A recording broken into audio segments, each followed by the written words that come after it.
Y pues como cada semana tenemos nuestro programa Prevención en Acción enfocado a hablar de cómo podemos manejar de la mejor manera el tema de la oncología, el tema del cáncer.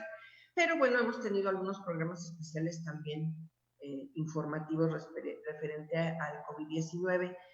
Nada más que bueno, en esta semana tenemos fechas importantes conmemorativas. Para empezar, este domingo pues fue el Día Mundial del Donador de Sangre y esta semana se conmemora y bueno, se quiere hacer conciencia cada vez más sobre la importancia que tiene el riñón, y en el tema oncológico pues es el Día Mundial del Cáncer de Riñón, y pues la semana pasada fue el Día Mundial del Cáncer de Próstata, así es que tenemos varios temas relacionados a nuestro quehacer profesional de cada semana, y por eso pues queremos platicar con ustedes, y para ello nos acompaña el doctor Homero Fuentes de la Peña, que es nuestro oncólogo y nuestro presidente en Proncavi, y tenemos como invitado especial al doctor Francisco Javier Valentini Ortiz, que es urólogo y bueno, con quien también en su momento estaremos platicando sobre estos temas.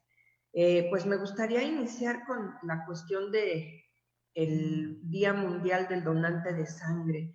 Ahorita, doctor, se ha estado invitando a la comunidad a donar sangre para esto del COVID, y queremos también pues aprovechar el espacio pues para ver por qué es importante en el tema oncológico la donación de sangre, y qué es lo que debemos recordar en la conmemoración de este día.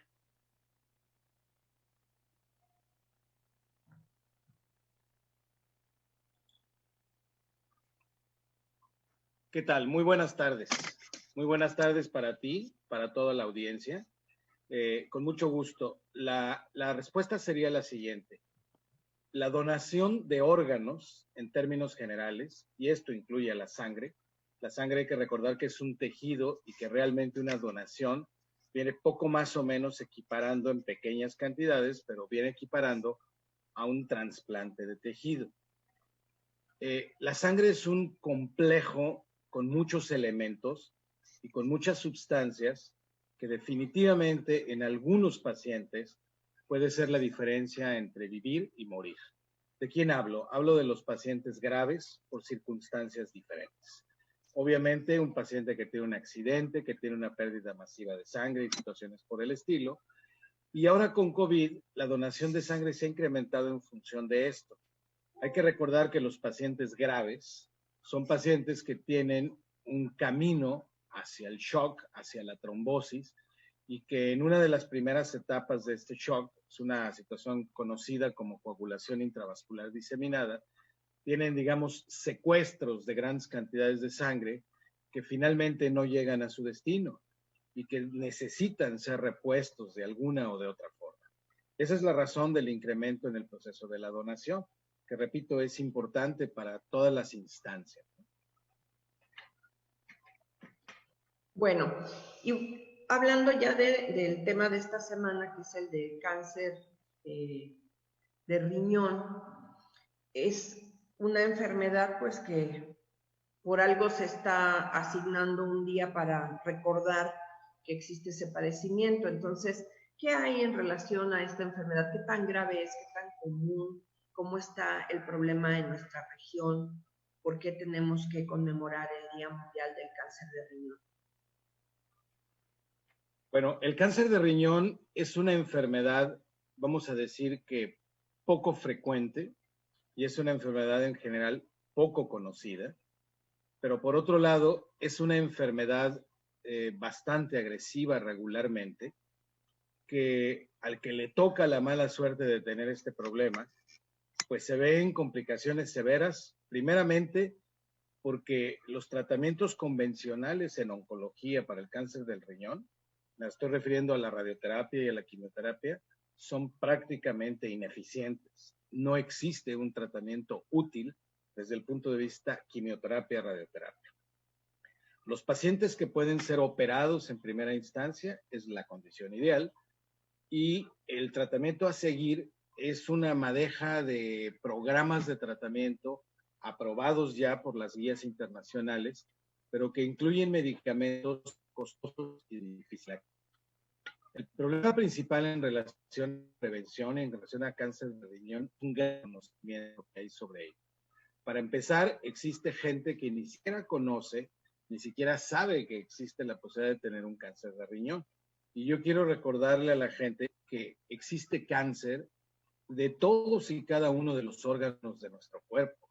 Y que si bien el cáncer de riñón no es frecuente, es una situación que con cierta ocasión vemos tanto en el niño como en adulto, que por cierto, son completamente diferentes los tumores de los niños que los tumores de los adultos.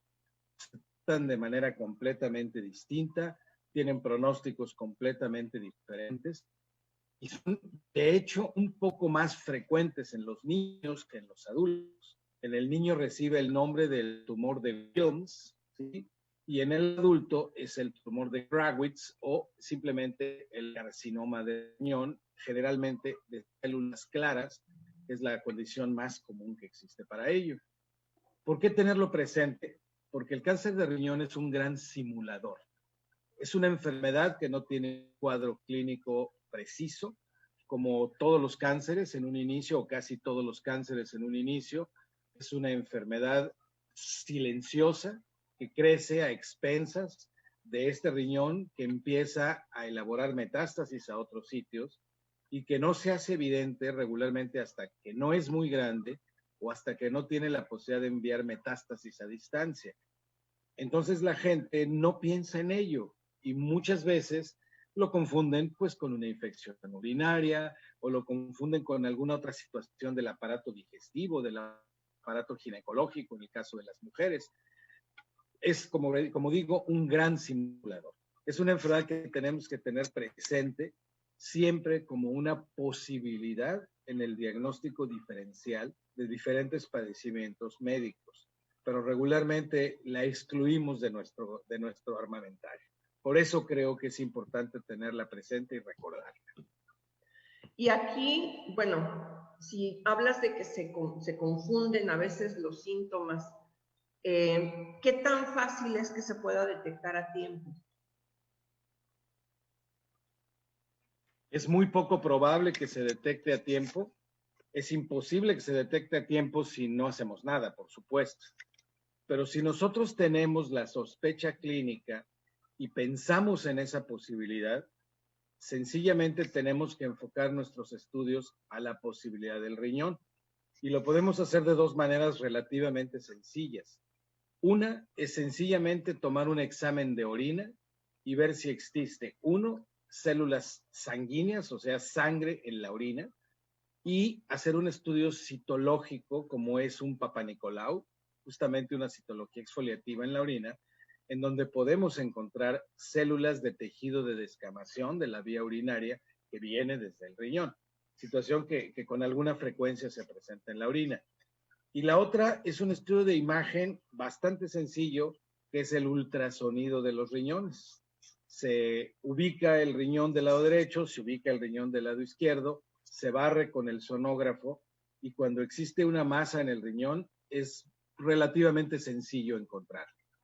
El problema es que no pensamos en ello, ¿sí? Que pensamos en mil cosas y no nos acordamos de los riñones, que son tan importantes en la función de los seres humanos, a pesar de ser dos estructuras pequeñitas, que están ahí como escondidas detrás de las vísceras, pero que no les hacemos mucho caso, que damos por hecho que no se enferman.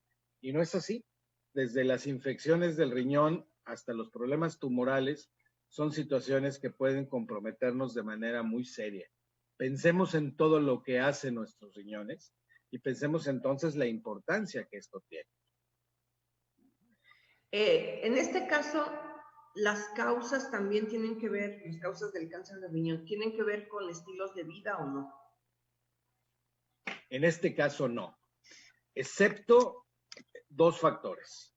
Sí se menciona una relación mucho más vaga, mucho menos precisa, probablemente porque no hay tantos pacientes estudiados, sobre el sobrepeso y el cáncer de riñón y sobre el tabaquismo y el cáncer de riñón.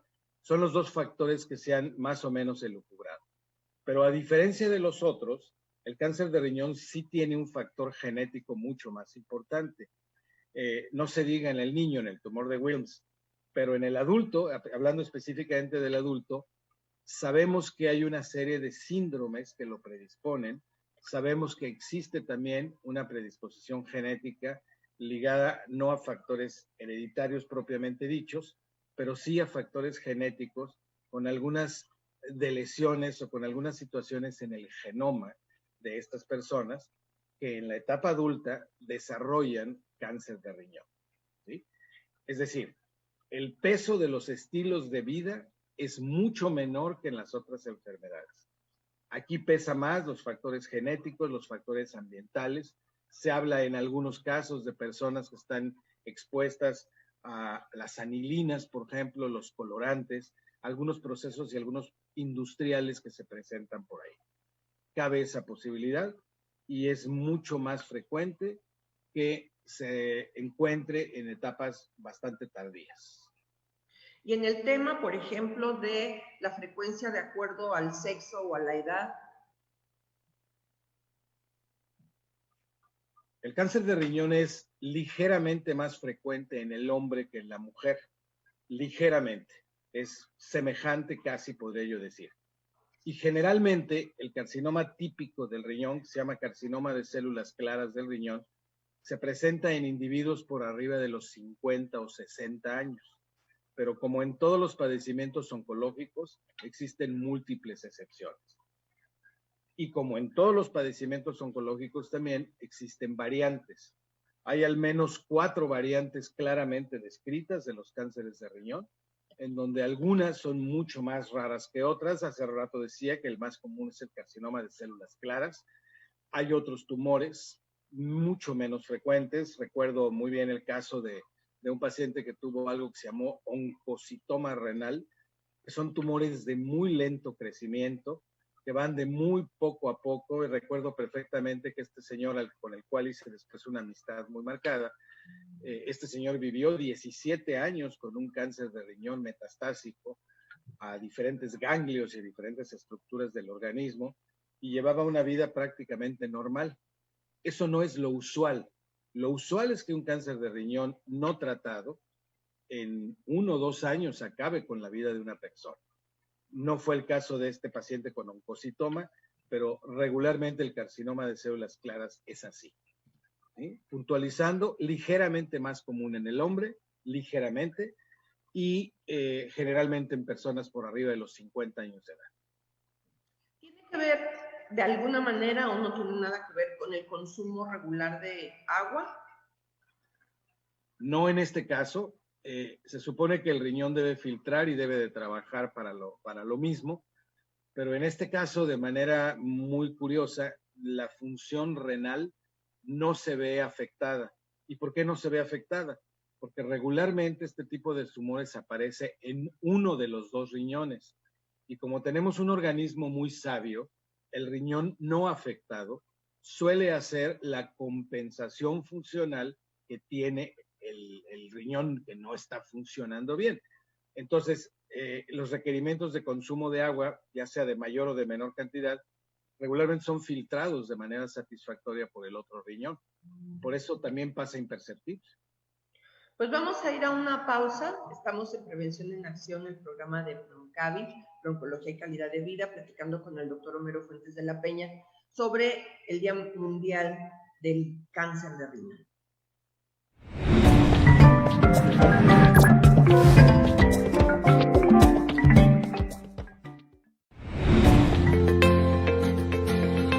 ¿Sabías que, aunque hay muchos datos controversiales y más dudas que certezas, está claro que el cáncer de próstata tiene como sus mayores factores de riesgo la mayor estimulación hormonal por hormonas masculinas, el sobrepeso y una dieta cárnica con pocos vegetales?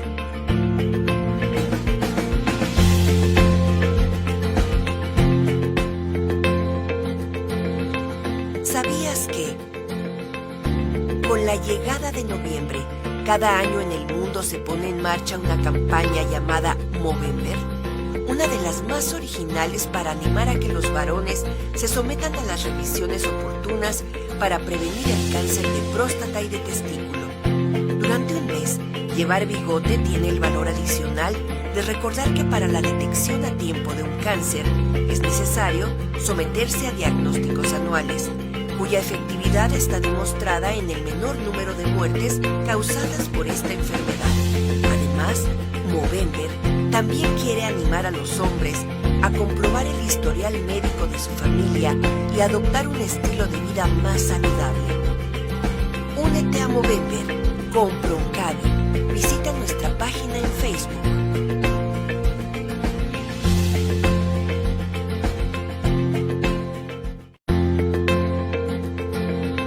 ¿Sabías que?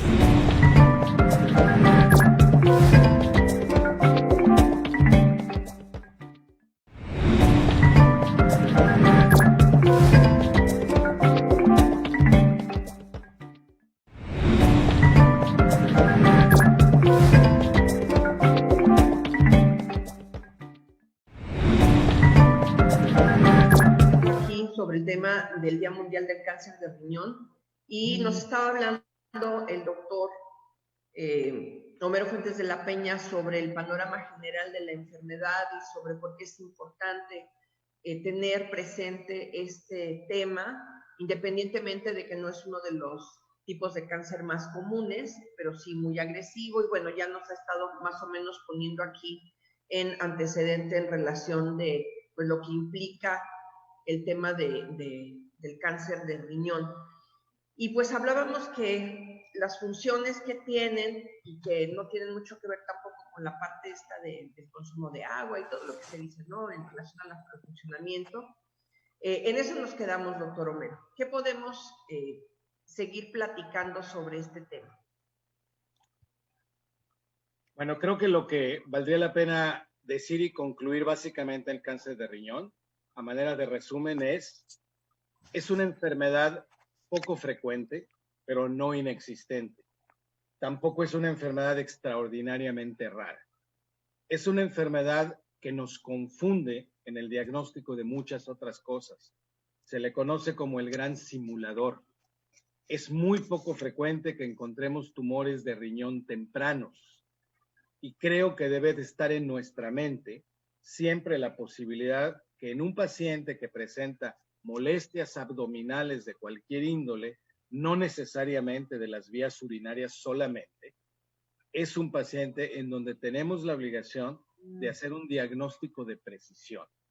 Y esto implica que con un par de estudios relativamente sencillos podamos detectar una masa en un riñón.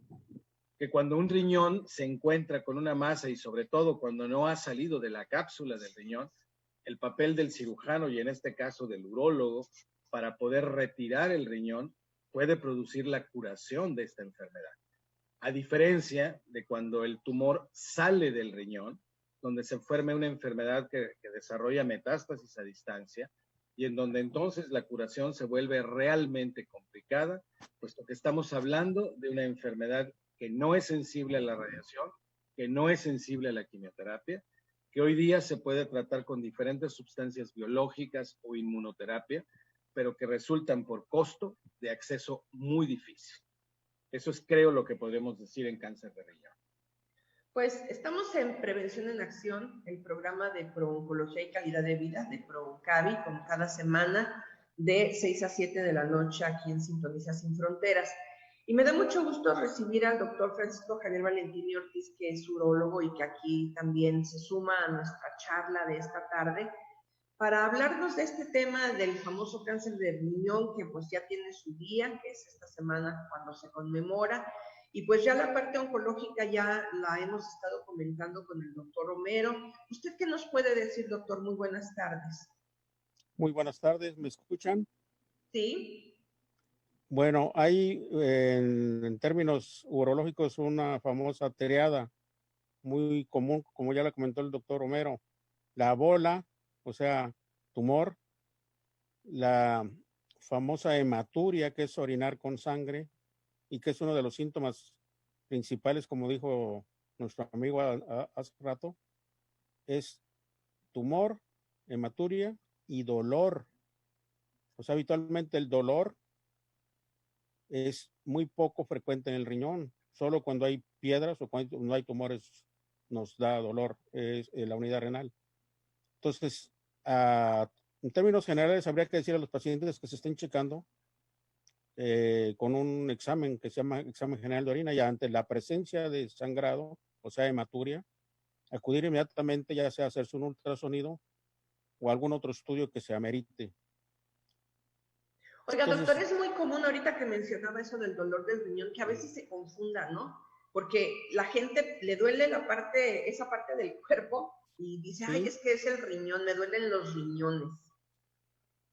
Estamos en una zona que hay mucha formación de piedras, o sea, litiasis.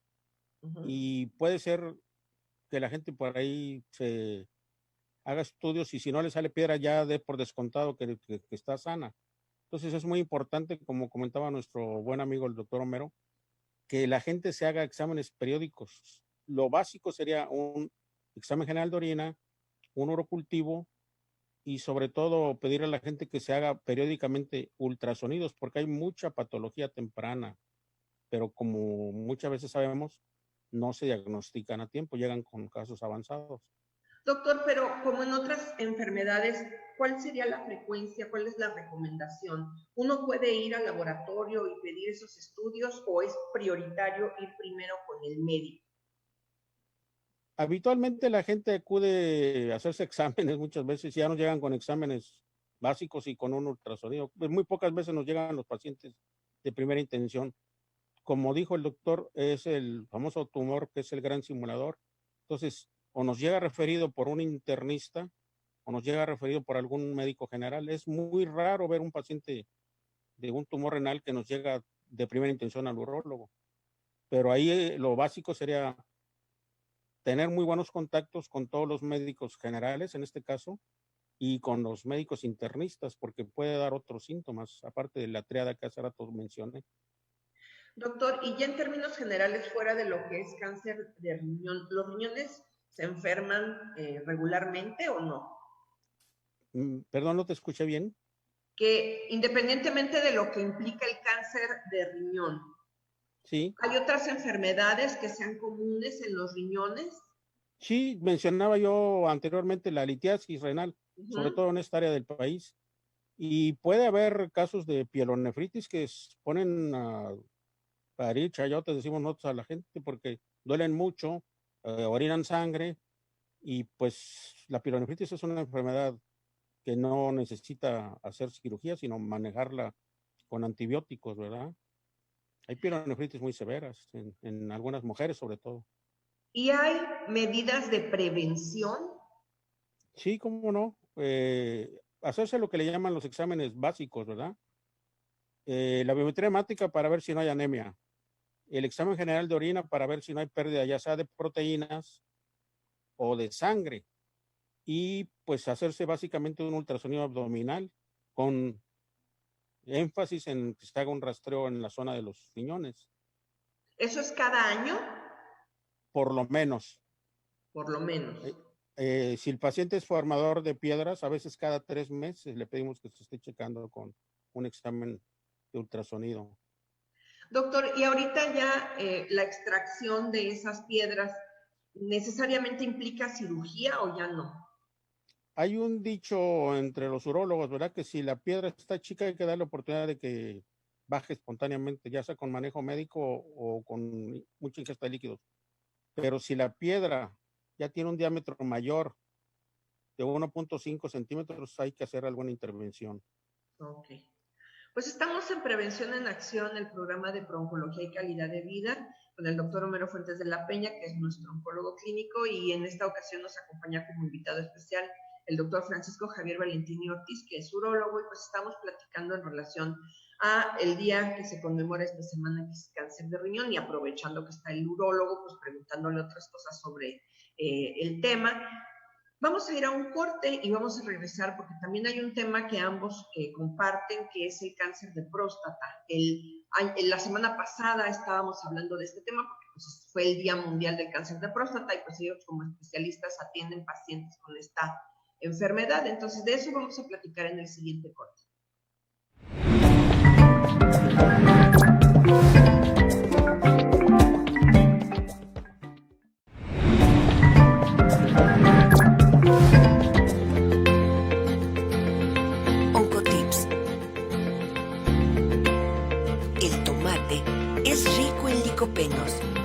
probablemente la sustancia más útil conocida en la actualidad para prevenir el cáncer de próstata. Comer el tomate o jitomate asado al menos 3 veces a la semana es la mejor forma de aprovechar al máximo su efecto protector.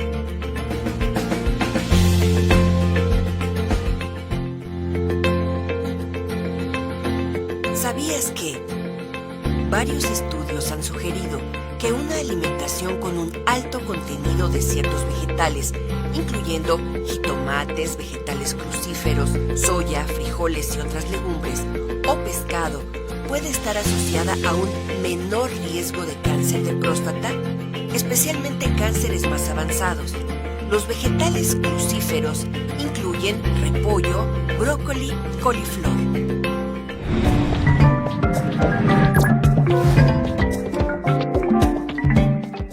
Ahora sobre cáncer de próstata.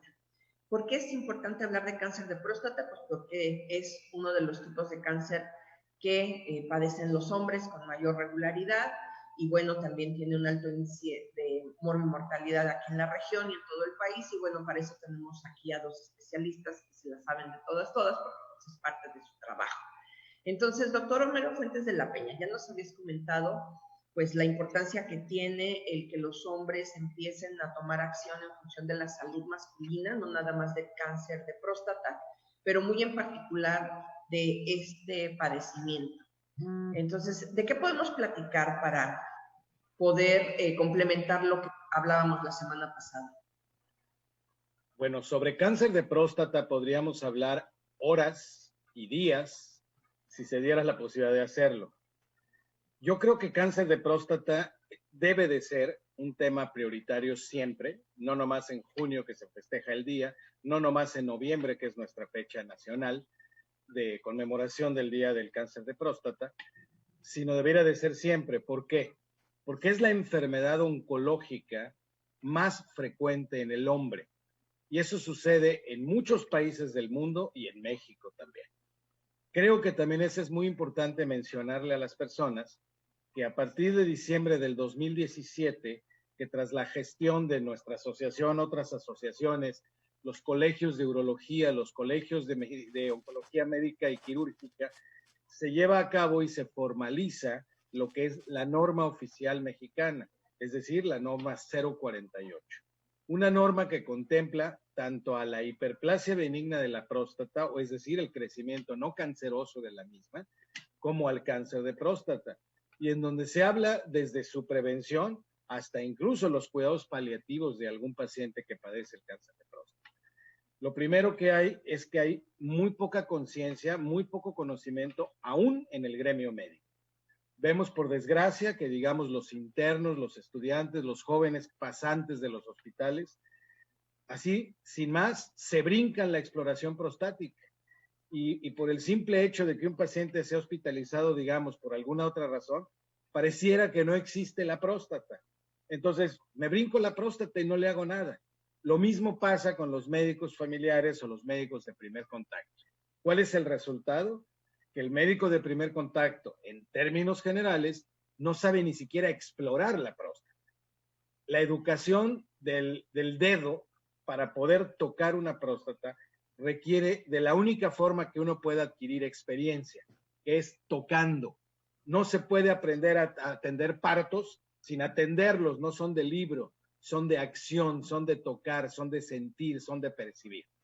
Entonces, creo que es muy importante que sepamos que por un lado la parte médica en primera instancia necesita forzosamente la capacitación y eso ya está consignado en la norma oficial mexicana.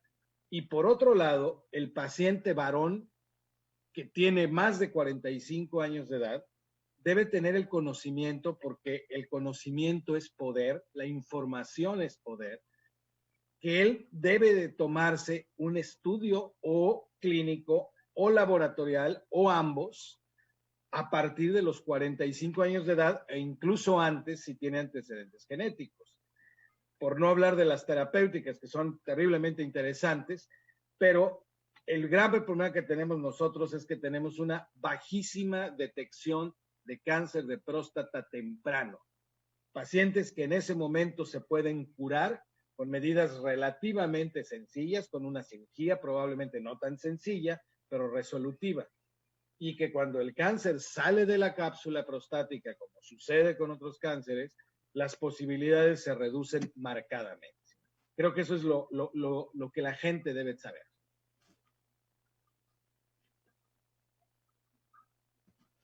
¿Cómo se lleva a cabo el tratamiento? ¿Cuál es el primer paso ya que se detecta?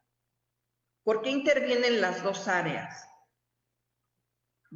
Yo creo que si empezamos por la fase temprana, deberíamos empezar por la parte quirúrgica. Y me gustaría que mi amigo Francisco Javier Valentín nos platicara de la parte quirúrgica y yo con mucho gusto les platico la parte médica, ¿les parece? Adelante, doctor. Bueno, ahorita tenemos una medida muy importante que es el uso del antígeno prostático. El antígeno prostático específico, como su nombre lo indica, es una sustancia que se produce por la próstata. Y como ya se sabe, hay una serie de rangos que para fines prácticos van de 0 a 4 en situaciones normales. En el varón, a partir de los 45 años, como decía el doctor Homero. Últimamente, se ha visto que a pesar de que el paciente no rebasa el grado de 4, hay casos que ya se pueden detectar desde el antígeno prostático de 2. Entonces, ¿cuál es lo importante? Como decía nuestro compañero y amigo, la detección temprana, ¿verdad? Hay que explicar a los pacientes que para que un señor que llega con nosotros y tiene un antígeno de 2, ese sería su antígeno base. ¿Cuánto va a tardar ese 2 en aumentar? Pues va aumentando año con año. Entonces hay parámetros como el decirle que no debe aumentar más de 3 décimas por año. Es decir, si un paciente ahorita nos llega con 2, va a tardar 10 años para que llegue a 3. Entonces, ¿qué pasa si el paciente tenemos un parámetro base y no le explicamos todo esto? Pues ahí desarrollaría cáncer porque se confían los pacientes sobre todo. Entonces, ellos se van con la idea de que hasta 4 es normal, pero tienen que ver otras cuestiones. Básicamente sería la cuestión genética, si hay padres, hermanos, primos con cáncer. Hábito tabáquico sería otro que yo mencionaría con mucho interés.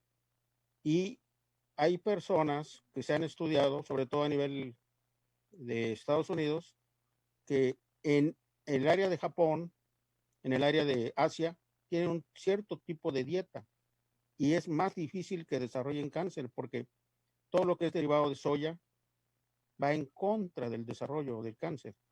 Y aquí, cuando vienen a América, cambian su ingesta, sobre todo de carnes. Entonces, ¿qué tanto estamos tomando los varones o las personas de hormonas? Porque todos los pollos y reses y cuanta cosa tenga carne, se le están inyectando hormonas. La radiación también tiene que ver, el trabajo, etcétera. Entonces, todo esto de tipo de información es muy importante para detectar el cáncer de próstata a tiempo. Y pues la ventaja es que el antígeno prostático pues se toma en sangre. Ahora, como dijo el doctor, no hay que pasar por alto la revisión. Son 3 parámetros. El antígeno de la próstata, que es un examen laboratorial. El examen de la próstata, que es un examen clínico. Y básicamente, pues el apoyo del ultrasonido, que últimamente nos ha ayudado mucho a hacer detección oportuna. Y pues en la cuestión quirúrgica, quedaría pendiente de acuerdo al grado y sobre todo a la estadificación. Hay pacientes que si son jóvenes pueden ser candidatos a una prostatectomía radical, que es una cirugía mayor. Quiere decir esto que le van a quitar la próstata, le van a quitar otra serie de glándulas como las glándulas seminales, etcétera.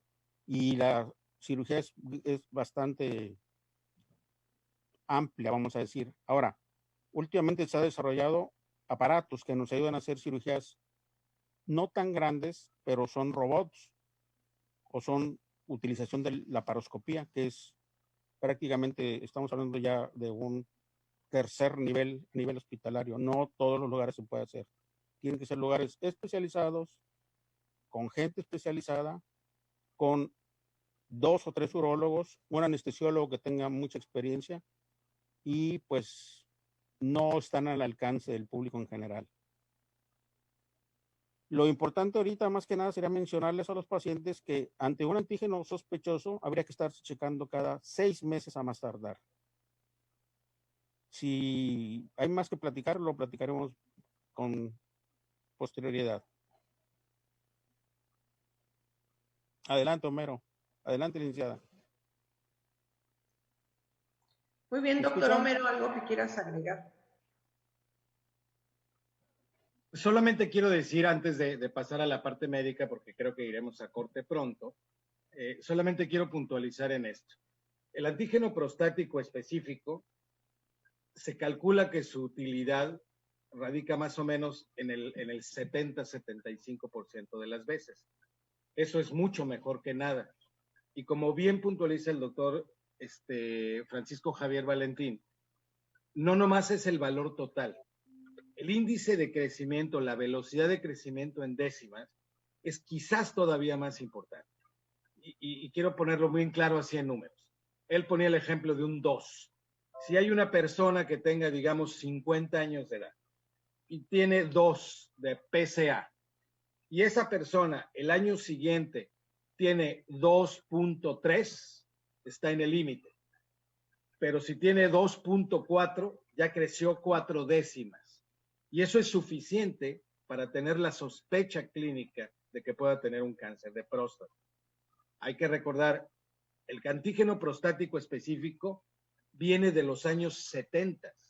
Es un estudio que cuando se inventó, se creía que se había descubierto la mera neta del planeta con el cáncer de próstata, porque hasta le pusieron antígeno prostático específico. Hoy sabemos que tiene algunas pequeñas imprecisiones, pero sigue siendo una herramienta súper útil. Hay otros antígenos que están en proceso y que vamos a tener relativamente pronto, pero que todavía no están. Mientras tenemos antígeno prostático que hemos aprendido a manejar muy bien, a interpretar muy bien y a describir muy bien. La persona debe de realizarse las 3 cosas, por lo menos 2 de ellas. El antígeno prostático específico, la exploración clínica digital de la próstata, que debe ser desvinculada por completo de la situación de carácter sexual y de las bromas relacionadas al respecto, porque los hombres mexicanos tenemos una idiosincrasia muy particular y entonces si nosotros mismos hacemos bromas delante de ellos o hacemos este tipo de cosas, pues se van a cohibir aún más y no van a regresar. Y esto también es muy importante cuando hablamos de masculinidades. Por alguna razón de tipo idiosincrático, el hombre no permite que lo revises con facilidad o resulta extraordinariamente penoso para él. Entonces, nosotros creo que debemos tener una actitud muy profesional, seria al respecto, dejar las bromas para nosotros los médicos cuando estemos en el café y hacer una cosa si acaso, pero no hacerlo de una manera chusca en frente de las personas. Créanme, señores, el cáncer de próstata es un problema muy serio, es un problema muy frecuente y genera no solamente una cantidad de sufrimiento terrible, genera una gran cantidad de gastos económicos en una edad adulta, en donde la gente debería de estar disfrutando de su dignidad de envejecer de manera saludable. Y creo que esto es muy importante. Se puede perder la estabilidad, la dignidad, la situación económica del trabajo de toda una vida en un adulto mayor que no se cuida y que por una situación de descuido y desinformación o por alguna situación adicional de tipo idiosincrático no lo hace. Yo creo que este es un mensaje que yo quisiera dejarle a los hombres. Piensen en sí. La mejor manera de poderse demostrar amor es cuidarse para sí mismos y para sus familias. En este caso, bueno, ya el tema hace unos años era un tema incluso prohibido, no se hablaba de este tema, y tan no era un problema con visibilidad, que no teníamos ni siquiera una normatividad que garantizara la atención oportuna desde la prevención hasta cuidados paliativos de los hombres que tienen cáncer de próstata. Pero ya ha habido algunos años, ya tenemos algunos años donde cada vez es más frecuente el tipo de campañas enfocadas a la detección oportuna. ¿Ustedes han visto mejoría en la actitud y en la disposición de los hombres a acudir a revisión a partir de que se ha hablado más del tema y de que hay más campañas, al menos en el mes de noviembre?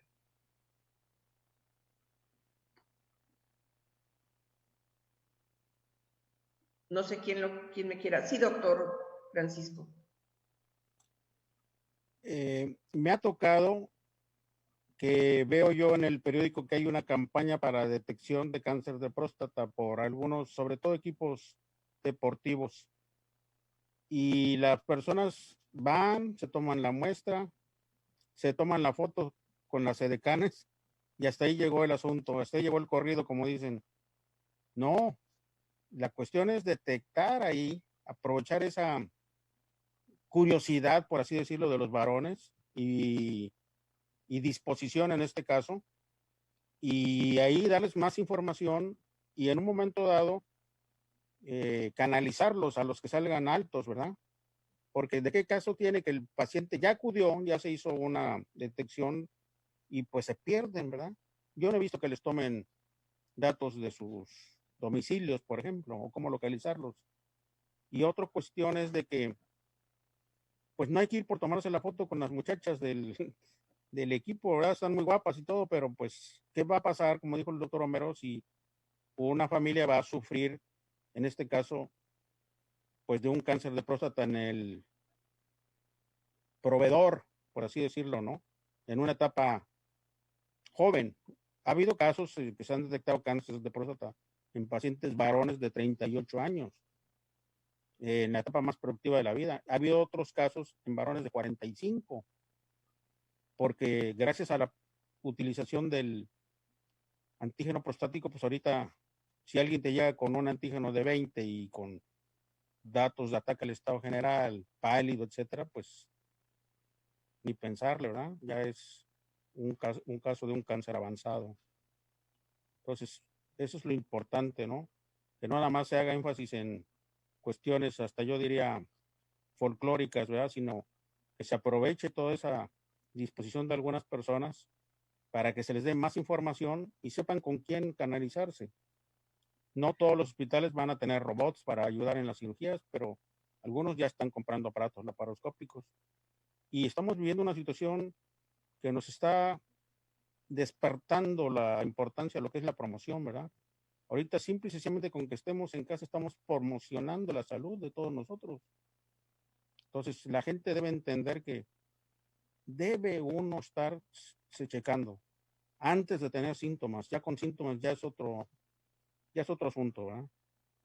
Pues estamos platicando con el doctor Francisco Javier Valentini Ortiz y con el doctor Homero Fuentes de la Peña, pues en este mes que tenemos tantas cosas que conmemorar y donde todavía seguimos atravesando esta pandemia del COVID-19 que nos ha dado para hablar de muchos temas relacionados al cuidado, como dice el doctor Valentín, al autocuidado, a la prevención, a la detección oportuna y a esta reflexión en relación a la importancia que tiene el cuidado de nuestro cuerpo en su manera integral.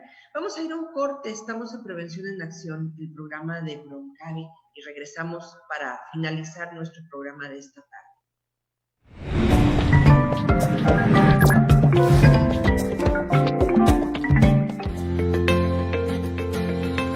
¿Sabías que el café es un buen aliado? Según un estudio reciente de la Universidad de Harvard, los hombres que toman por lo menos 6 tazas de café por día son un 60% menos propensos a desarrollar el letal cáncer de próstata. Afortunadamente, el café descafeinado parece ser tan efectivo como la variedad con cafeína. ¿Sabías que comer varias porciones de espinaca y otras verduras de hoja verde por semana pueden reducir el riesgo de desarrollar cáncer de próstata? Según un estudio reciente llevado a cabo por el epidemiólogo genético John White y sus colegas de la Universidad de California en San Francisco, concluyeron que la ingesta de frijoles, calabacines, ajo, pimientos rojos, bayas y melón naranja también podrían ser de ayuda.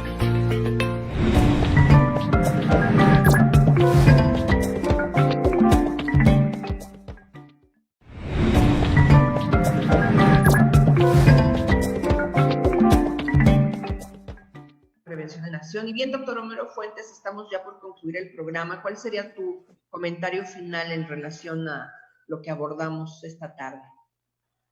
Bueno, una vez dicho que siempre será lo mejor prevenir y que los hombres debemos tener la conciencia plena de poder entender que si todos viviéramos 100 años, probablemente todos tendríamos la próstata grande y probablemente 80 o 90 de esos 100 tuviéramos cáncer de próstata. Si este es un camino andado, anticipémonos a él, no terminemos nuestra vida de una manera deplorable por ello. No hagamos sufrir a nuestra familia de esta manera, además de nosotros. Yo quisiera puntualizar básicamente la parte del tratamiento médico. Cuando la cirugía, llámese robótica o llámese manual o llámese amplia o llámese corta, deja de estar indicada, es cuando la enfermedad supera los límites de dicha cirugía. Para eso, tanto los oncólogos como los urólogos tenemos un sistema al que se refería el doctor Valentín, que es lo que es la etapificación. Ya sea que los clasifiquemos en A, B, C o D o en 1, 2, 3, 4, pero para fines prácticos, los pacientes tempranos son aquellos que accesan a la cirugía. Cuando esto no es factible, el tratamiento de entrada es el tratamiento hormonal. Este es un tumor que característicamente depende estrictamente de la hormona masculina. Entonces hay que bloquear las fuentes de la hormona masculina, ya sea con cirugía testicular o con sustancias que bloqueen la producción testicular y generalmente el uso de algunas tabletas llamadas antiandrógenos que bloqueen los andrógenos producidos en otras partes del cuerpo. Situación a la que se le conoce como bloqueo androgénico completo o total. Pero llega el momento en que los pacientes, dependiendo de esta característica llamada Gleason, que es el grado de agresividad que tiene, llega el momento en que se vuelven independientes. Y es entonces cuando tenemos que utilizar sustancias como los inhibidores en pacientes resistentes a la hormonoterapia, como abiraterona, como apalutamida, como ciertas sustancias de muy difícil acceso por economía. ¿Por qué? Porque la quimioterapia no es precisamente maravillosa en estos pacientes. Hay algunas opciones y también son muy caras. Mi mensaje es, no dejen llegarse a estas instancias. Hoy vi, por ejemplo, en la consulta 4 pacientes con cáncer de próstata, los 4 son avanzados. Entonces, caray, ya casi cuando llega un paciente temprano a uno les aplaude, ¿no? Señores, cuídense, ámense, quiéranse, respétense, atiéndanse a tiempo, por ustedes y por su gente. Doctor Valentín. Pues les agradezco mucho su cooperación y su invitación. Y como dijo el doctor Homero, básicamente el mensaje para todos los pacientes siempre es que más vale prevenir que lamentar. Estamos viviendo una situación de un nuevo virus que nos hizo cambiar todo nuestro estilo de vida. Ese virus es nuevo, no lo conocemos, apenas vamos a integrar un ataque. El cáncer de próstata es el cáncer más estudiado en el ser humano. Eso es una gran ventaja. Y como dijo el doctor Homero hace unos momentos, hay múltiples gamas de tratamientos. Si el paciente es candidato a cirugía, pues hay que operarlo. Si el paciente ya no se le puede hacer algo efectivo con la cirugía, darle manejo médico, radiarlo, etcétera. Yo creo que en cáncer de próstata es uno de los problemas en donde mejor hay manejo multidisciplinario. Entonces, que los pacientes, como dijo el doctor, se cuiden, se preocupen por su salud y que se atiendan a la menor duda, ¿verdad?, que tengan. Ese sería mi mensaje. Y pues en el Día del Padre, pues todo el mundo la pase bien junto con su familia. Muchísimas gracias por la invitación y muy buenas tardes a todos. Antes de que se me vayan, nada más para recordarle al público, ¿cuáles serían los exámenes que se tienen que hacer los hombres cada año que recomendaron? Bueno, y en el caso de cáncer de riñón, hombres y mujeres. Recapitulando y aprovechando el Día del Padre, que ya mencionaba el doctor Valentín, ¿por qué no se regalan a ustedes mismos un buen regalo? Háganse un antígeno prostático específico en el laboratorio. Tómense un estudio general, un examen general de orina y acudan a una revisión médica, no nomás de la próstata, de todo, véanse que estén bien. No demos por hecho lo que creamos que está bien. Recuerden una cosa, no todo tiene que gritar y dar síntomas. Hay cosas que no se oyen, que no se ven, que no se escuchan, pero no por eso no existen. ¿Sí? Ese es un muy buen regalo, ese es el mensaje que les doy. Sería eso, y ahora quieren ir un poquito más lejos, tómense un ultrasonido, tanto del riñón como de la próstata. Muy bien, pues les agradezco a ambos su apoyo para nuestro programa. Recuerden que nosotros los esperamos la próxima semana en punto de las 6 de la tarde aquí en Sintoniza Sin Fronteras, en nuestro programa Prevención en Acción. Si quieren estar en contacto con Proncavi, si tienen preguntas para nuestros especialistas, pueden ponerse en contacto con nosotros a través de Facebook, mandarnos algún mensaje privado, pueden buscar así la página en Facebook como ProOncavi y con mucho gusto vamos a contestarles todas sus preguntas y vamos a pasarles sus mensajes a nuestros invitados. Si quieren también pueden comunicarse con nosotros a través de nuestra línea telefónica, pero preferentemente en cualquier momento que ustedes quieran pueden mandarnos cualquier mensaje y con gusto les vamos a contestar. Búsquenos en Facebook y de paso denle like a nuestra página. Hasta la próxima semana. Gracias.